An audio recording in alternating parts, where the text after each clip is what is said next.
اعوذ باللہ من الشیطان الرجیم بسم اللہ الرحمن الرحیم۔ السلام علیکم عزیز طالبات، آج ہم حدیث نمبر 8 پڑھیں گے۔ ان ابی عبداللہ بن عمر، حضرت عبداللہ بن عمر رضی اللہ تعالیٰ عنہما سے روایت ہے،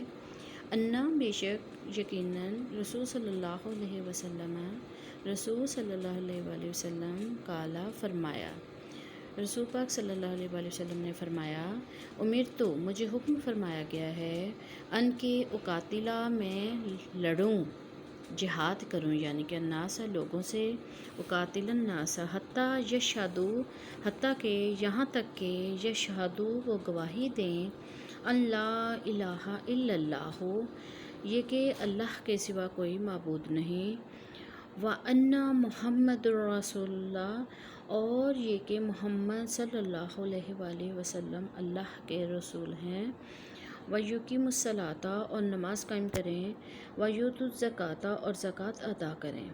فَإِذَا فَعَلُوا، فَإِذَا پس جب فَعَلُوا وہ کریں، ذَلِكَ یہ سب، عَصَمُوا انہوں نے بچا لیا، مِنِّی مجھ سے، دِمَاءَهُمْ اپنا خون، اور اموالہم اور اپنے مال کو، اللہ سوائے بحق الاسلام، اور سوائے اسلام کے حق کے ساتھ، اور حسابہم ان کا حساب علی اللہ اللہ پر ہے، رواہ البخاری والمسلم، اور اسے روایت کیا ہے بخاری اور مسلم نے۔ اب اس حدیث پاک میں حضور صلی اللہ علیہ وآلہ وسلم نے جو احکامات بیان فرمائے ہیں، ان میں سب سے پہلے جو حکم فرمایا ہے وہ یہ ہے کہ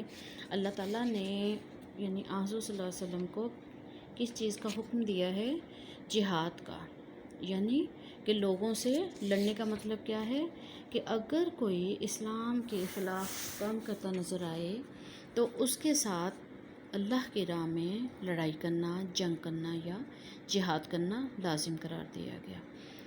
رسول پاک صلی اللہ علیہ وآلہ وسلم فرماتے ہیں کہ اللہ تعالیٰ کی طرف سے مجھے یہ حکم میں دیا گیا کہ میں کفار جو غیر مسلم لوگ تھے ان کے ساتھ، جو اللہ کا انکار کرنے والے یعنی کافر لوگ تھے، ان کے ساتھ جہاد کا اعلان کروں اور اس وقت تک جنگ جاری رکھوں جب تک کہ وہ توحید اور رسالت پر ایمان نہ لے آئیں، اور نماز قائم کریں اور زکوٰۃ کی ادائیگی کریں۔ اب اس میں بعض لوگوں کے درمیان یہ غلط فہمی پیدا ہو گئی کہ کیا حضرت محمد صلی اللہ علیہ وآلہ وسلم کو یہ حکم دیا گیا کہ جہاد اس چیز کا نام ہے کہ اس کے ذریعے جو کافر ہیں ان کو مسلمان کیا جائے، بلکہ اس کا مطلب ہرگز یہ نہیں تھا کہ اسلام جو وہ تلوار سے پھیلانا ہے، بلکہ یہ سراسر غلط فہمی ہے جو لوگوں کے درمیان آ گئی، اور نہ ہی تاریخ گواہ ہے کہ نہ ہی اسلام تلوار کے زور سے پھیلا،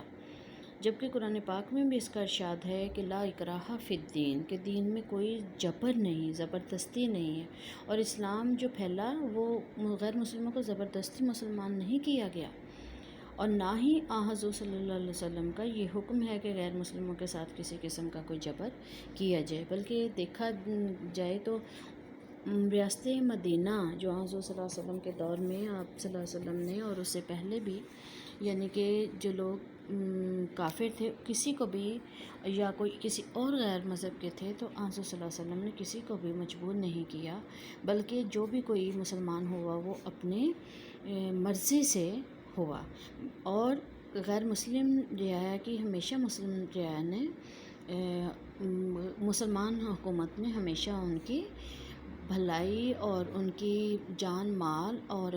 جو بھی اقلیتوں کے یا ذمیوں کے حقوق تھے ان سب کا ہی تحفظ کیا ہے۔ تو یہاں یعنی اس حدیث کا صحیح مطلب جو ہے وہ یہ ہے کہ اگر غیر مسلم جو لوگ ہیں وہ مسلمانوں پر کسی صورت میں حملہ کرتے ہیں یا ان کے خلاف کوئی ایسا کام کریں جو کہ مسلمانوں کو نقصان پہنچانے والا ہو، تو اس میں کہا گیا ہے کہ ان سے بھرپور مقابلہ کریں اور اس میں کسی قسم کی کوتاہی نہ کریں، جیسا کہ قرآن پاک میں بھی اس کے بارے میں ارشاد ہے، وَقَاتِلُوهُمْ حَتَّى لَا تَكُونَ فِتْنَةٌ، سورہ بقرہ کی آیت نمبر 193 میں ہے، اور ان سے جنگ کرو یہاں تک کہ فتنہ باقی نہ رہے۔ تو اس طرح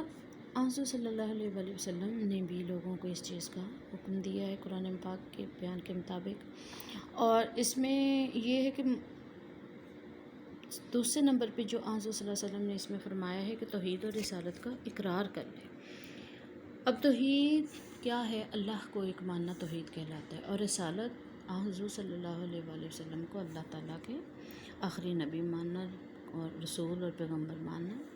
یہ رسالت کا ہے۔ اب یہ دونوں باتیں کلمہ طیبہ اور کلمہ شہادت میں بھی موجود ہیں۔ تو انہی کلمات کو پڑھ کر کوئی غیر مسلم جو ہوتا ہے وہ مسلمان ہوتا ہے اور اسلام قبول کرتا ہے۔ جب بھی وہ اسلام قبول کرتا ہے تو اس بات کا ایک قول و اقرار کرتا ہے کہ اللہ تعالیٰ کو قادر مطلق سمجھے گا، اور اپنے نفع و نقصان کا مالک اور معبود صرف اللہ ہی کو مانے گا، اور حضرت محمد صلی اللہ علیہ وآلہ وسلم کو رہبر اور رہنما تسلیم کرے گا۔ تو جب وہ ان باتوں پہ یقین لائے گا، اللہ اور اس کے رسول کو مانے گا، ان پر یقین رکھے گا دل سے، تو ساتھ اگلا حکم کیا دے دیا حضور صلی اللہ علیہ وسلم نے کہ وہ نماز بھی ادا کرے گا پابندی سے اور زکوٰۃ بھی ادا کرے گا۔ یعنی کہ وہ اللہ تعالیٰ کے احکامات شریعت کے مطابق جو بھی شریعت ہمیں حکم دیتی ہے مسلمانوں کو کہ نماز پڑھو، اور بہت ساری جگہوں پہ قرآن پاک میں بھی نماز پڑھنے کے لیے حکم دیا گیا ہے، اور ساتھ یہ بھی کہا گیا ہے کہ انسان کے مرنے کے بعد جو سب سے پہلے قبر میں سوال ہوگا وہ بھی نماز کے بارے میں ہوگا، تو اس کے اوپر بھی عمل کرنے کا حکم دیا گیا، اور ساتھ زکوٰۃ کی اہمیت کو بھی بیان کیا گیا، اور اگر جو زکوٰۃ نہ دے تو اس کے خلاف جہاد کرنا جو ہے اس کا بھی حکم دیا گیا۔ جیسا کہ خلیفہ اول جو تھے حضرت صلی اللہ علیہ وسلم کی وفات کے بعد حضرت ابوبکر صدیق، تو ان کے جب خلافت کا دور تھا تو بہت سارے جو لوگ تھے وہ منکرین زکوٰۃ ہو گئے تھے، تو حضرت ابوبکر صدیق نے بھی ان کے خلاف جہاد کیا تھا۔ چوتھے نمبر پہ جان اور مال کا تحفظ۔ تو جہاد کا ایک مقصد یہ بھی ہوتا ہے کہ جو لوگ توحید پر اور رسالت پر ایمان لے آئیں، یعنی مسلمان ہو جائیں، تو وہ مسلمانوں کے نظام عبادات کو بھی اختیار کریں۔ جو غیر مسلم یعنی کہ اسلام قبول کر لیں تو وہ مسلمانوں کے تمام نظام عبادات کو اختیار کر لیں، اور اس کے ساتھ ہی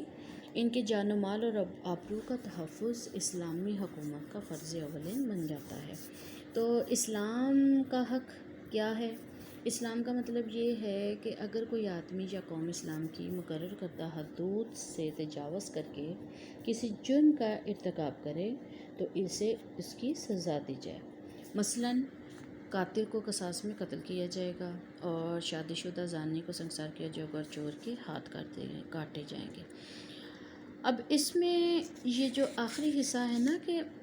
اپنے مال اور جان کو اس نے محفوظ کر دیا مگر اسلام کے حق سے، اللہ بحق الاسلام، سوائے اسلام کے حق کے ساتھ، وَحِسَابُهُ عَلَى اللَّهِ، اور اس کا حساب اللہ کے ذمہ ہے۔ تو اب اسلام کے حق میں کیا ہے؟ یعنی کہ اسلام نے یہ نظام جو ہماری سزا اور حدود و تعزیرات کا اسلام کے مطابق ہے، اس میں یہ ہے کہ اگر کوئی کسی کو قتل کر دے، کسی کی جان لے لے، تو بدلے میں مقتول کے جو ورثہ ہیں اس شخص کو جس نے قتل کیا ہے، جو قاتل ہے، اس قاتل کو قصاص کے بدلے میں قتل کر سکتے ہیں، مار سکتے ہیں۔ اور دوسرے نمبر پہ شادی شدہ زانی، ایسا شخص جو کہ شادی شدہ ہے اور زنا کا مرتکب ہو جاتا ہے، تو ایسے شخص کی سزا بھی اسلام میں قتل کر دینا، مار دینا، یعنی سنسار کر دینا، اسے پتھر مار مار کر ختم کر دینا، اور چور کے ہاتھ کاٹنا۔ تو یہ ساری جو سزائیں اسلام نے متعین کی ہوئی ہیں، ان سب کو کرنا وہ لازم ہے۔ ظاہری شریعت کی جو پابندی ہے، اس میں کوئی شخص یا قوم،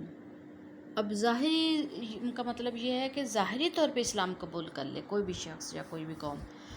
تو اس پر بھی اعتماد کیا جائے گا، کیونکہ دلوں کے حال جو بھی بھید ہیں، دلوں کے راز جو ہیں، وہ تو اللہ کی ذات ہی جانتی ہے۔ تو ویسے اس کی زبان سے جب یہ نکلے کہ میں کلمہ پڑھتا ہوں، اور وہ کلمہ بھی پڑھے، اپنے مسلمان ہونے کا اعلان بھی کرے، تو اسے قتل نہیں کیا جائے گا، اور کفر کا فتویٰ بھی اس پر نہیں لگایا جا سکے گا۔ تو یہ آپ کی حدیث نمبر 8 ہو گئی ہے۔ کل انشاءاللہ اگلی حدیث پڑھیں گے۔ اللہ حافظ۔